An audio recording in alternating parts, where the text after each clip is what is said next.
درود پاک پڑھیں اللہم صلی علی سیدنا و علی آل سیدنا و مولانا محمد وسلم صلاۃ و سلام علیک یا رسول اللہ صلی اللہ علیہ وسلم۔ آج سے انشاءاللہ جو بیان ہوگا وہ طہارت کے تعلق سے ہوگا۔ طہارت کہتے ہیں پاکی کو، کیونکہ جو نماز کی شرائط ہیں، نماز کی 6 شرائط ہیں، ان شرائط میں سب سے پہلے ہے طہارت یعنی پاکی۔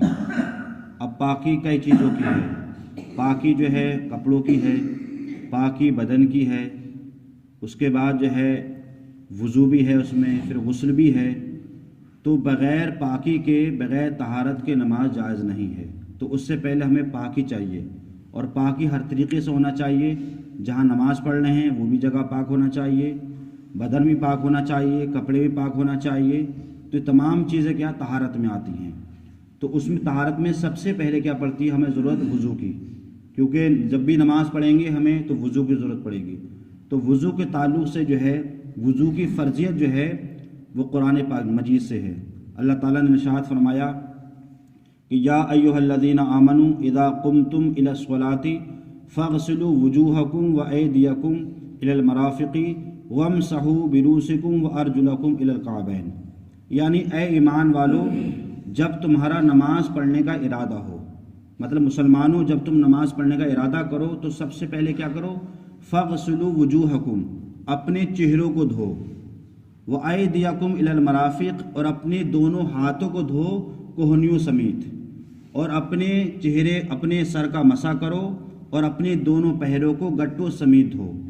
تو گویا کہ یہ 4 فرض ہوئے قرآن مجید میں وضو کے۔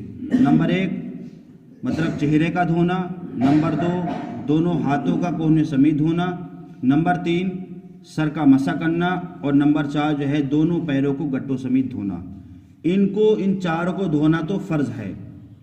اگر ان چاروں میں سے کوئی ایک جگہ بھی خشک رہ گئی، اگر بال کے برابر بھی خشک رہ گئی تو اس کا وضو نہیں ہوگا۔ جب وضو نہیں ہوگا تو اس کی نماز بھی نہیں ہوگی۔ اب اس کے علاوہ یہ تو قرآن میں ہے، اب باقی احادیث میں رہا وہ سنتیں ہیں، وہ انشاءاللہ آگے بیان کریں گے۔ اب وضو کے فضائل کیا ہیں؟ وضو کے بے شمار فضائل ہیں جن سے ہمیں دنیا میں بھی فائدہ ہے اور آخرت میں بھی فائدہ ہے۔ حدیث پاک میں ہے، میرے آقا صلی اللہ علیہ وسلم نے ارشاد فرمایا کہ کل قیامت کے دن میری امت اس حالت میں بلائی جائے گی کہ منہ اور ہاتھ اور پاؤں آثار وضو سے چمکتے ہوں گے، تو جس سے ہو سکے زیادہ چمک حاصل کرے۔ مطلب یہ ہے کہ آج ہم جو دنیا میں وضو کرتے ہیں تو اس وضو کا قیامت کے دن فائدہ یہ ہوگا کہ ہمارے چہرے، ہمارے ہاتھ اور ہمارے پیر یہ چمکتے ہوں گے، اور چمکنے کی وجہ کیا ہوگی؟ وہ وضو ہوگی جو ہم لوگ وضو کرتے ہیں۔ تو میرے آقا فرماتے ہیں کہ جو چاہتا ہے کہ میری چمک زیادہ ہو تو وہ زیادہ وضو کرے۔ ایک فضیلت تو اس کی یہ ہے۔ دوسری فضیلت میرے آقا صلی اللہ علیہ وسلم نے یہ ارشاد فرمائی، کیا میں تمہیں ایسی چیز نہ بتا دوں کہ جس کے سبب اللہ تعالیٰ تمہاری خطائیں معاف فرما دے؟ اب خطاؤں سے مراد یہاں پر خطا، غلطیاں، گناہ جو ہوتے ہیں وہ 2 طرح کے ہوتے ہیں، ایک بڑے گناہ ہوتے ہیں، ایک چھوٹے گناہ ہوتے ہیں۔ تو وضو کرنے سے جو گناہ جھڑتے ہیں وہ چھوٹے گناہ جھڑتے ہیں۔ میرے آقا فرماتے ہیں کہ تمہیں ایسی چیز نہ بتا دوں جس کے سبب اللہ تعالیٰ تمہاری خطائیں معاف فرما دے اور درجات کو بلند کر دے۔ تو عرض کی یا رسول اللہ کیا ہیں؟ میرے آقا صلی اللہ علیہ وسلم نے ارشاد فرمایا کہ جس وقت وضو ناگوار ہو اس وقت وضو کامل کرنا، مطلب پورا وضو کرنا، مطلب فرائض بھی ادا کرنا، سنتیں بھی ادا کرنا، اور مسجدوں کی طرف قدموں کی کثرت کرنا۔ مطلب مراد یہ ہے کہ گھر سے وضو کر کے مسجد میں آنا اور ایک نماز کے بعد دوسری نماز کا کیا کرنا؟ انتظار کرنا۔ تو اس کا ثواب ایسا ہی ہے جیسا کہ کفار کی سرحد پر حمایت اسلام کے لیے گھوڑے باندھنے کا۔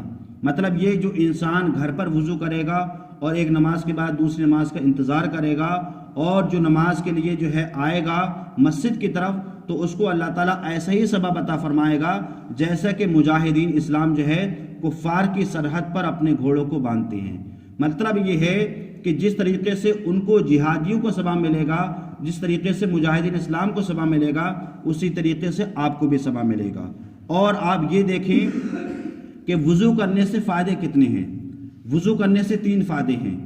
پہلا فائدہ تو ہمارا یہ ہے وضو کرنے سے کہ ہم 5 وقتہ جب وضو کرتے ہیں تو ہمارے ظاہری چہرے پر جو دھول غبار جو چڑھ جاتی ہے آنکھوں پر، ناکوں کے اندر، ہاتھوں میں، پیروں میں، چہرے پر، تو وہ صاف ہو جاتی ہے۔ ایک تو فائدہ وضو کا یہ ہے۔ دوسرا فائدہ وضو کا یہ ہے جب ہم وضو کرتے ہیں تو نماز جائز ہو جاتی ہے، کیونکہ بغیر وضو کے نماز جائز نہیں۔ اور تیسرا فائدہ وضو کا یہ ہے کہ کل قیامت کے دن اسی وضو کرنے کی وجہ سے ہمارے چہرے، ہمارے ہاتھ، ہمارے پیر چمکتے اور دمکتے ہوں گے۔ تو گویا کہ ان احادیث سے ہمیں یہ معلوم ہوا کہ ہمیں باوضو رہنا چاہیے۔ باوضو رہنے کے بے شمار فوائد بھی ہیں، اور حدیث پاک میں یہ بھی کہا گیا ہے کہ انسان جب وضو کرے اور وضو کرنے کے بعد نماز کا انتظار کرے تو وہ ہمیشہ ثواب میں ہی رہتا ہے۔ تو ہمیں حتی الامکان ہم ہاتھ پیر دھوتے ہیں تو وہاں ہم ہاتھ پیر نہ دھو کر کے ہم یہ نیت کر لیں کہ ہم وضو کر رہے ہیں۔ جب ہم وضو کریں گے انشاءاللہ تو ہمیں اس کا ثواب بھی ملے گا۔ اللہ تعالی ہمیں اور آپ کو ہمیشہ باوضو رہنے کی توفیق عطا فرمائے۔ اللہم صلی علی سیدنا و مولانا محمد۔